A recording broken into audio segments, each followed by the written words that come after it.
Suggest చేయదు అంటున్నా నేను. అది నరేంద్ర మోడీని ఆర్ఎస్ఎస్ సజెస్ట్ చేసిందా? లేదే. ఆర్ఎస్ఎస్ బ్యాక్గ్రౌండ్ ఉన్న వాళ్ళనే మరి ఎంపిక ఎలా జరుగుతుంది? అందరూ దాంట్లో వాళ్ళు అదే కదా, పై వాళ్ళు అందరూ కూడా.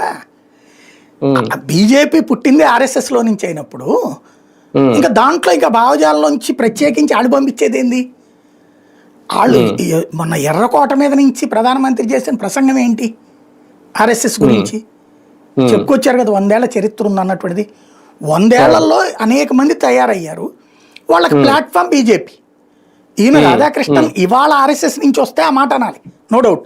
ఇప్పుడు ఫర్ ఎగ్జాంపుల్ రామ్ మాధవ్ ఉన్నాడు, మొన్న బీజేపీకి పనిచేసి పెట్టారు, మళ్ళీ సంఘ పరివార సంస్థలకు తీసుకెళ్లిపోయారు ఆయన్ని. అంతకుముందు వనవాసి క్షేత్ర అదే మన కాశ్మీర్ అవన్నీ ఆయన చేసినోడే. రాజకీయాలకు సంబంధించి మాకు మీరు ఎవరినన్నా ఇవ్వండి అని అడిగితే ఇస్తుంది ఆర్ఎస్ఎస్.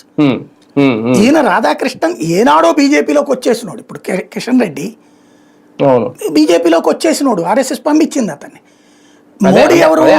ఆర్ఎస్ఎస్ సంఘచాలకుగా చేసిన వాడు, ఇదే సారీ ఆర్ఎస్ఎస్ విభాగానికి సంబంధించి పనిచేసిన వాడు. ఆర్ఎస్ఎస్ తరఫున పార్టీ కార్యాలయానికి పంపించారు. అంటే వీటిని ఏమంటారంటే పరివార సంస్థలు అంటారు ఆర్ఎస్ఎస్లో.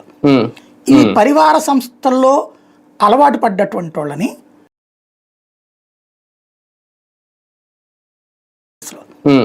ఈ పరివార సంస్థల్లో అలవాటు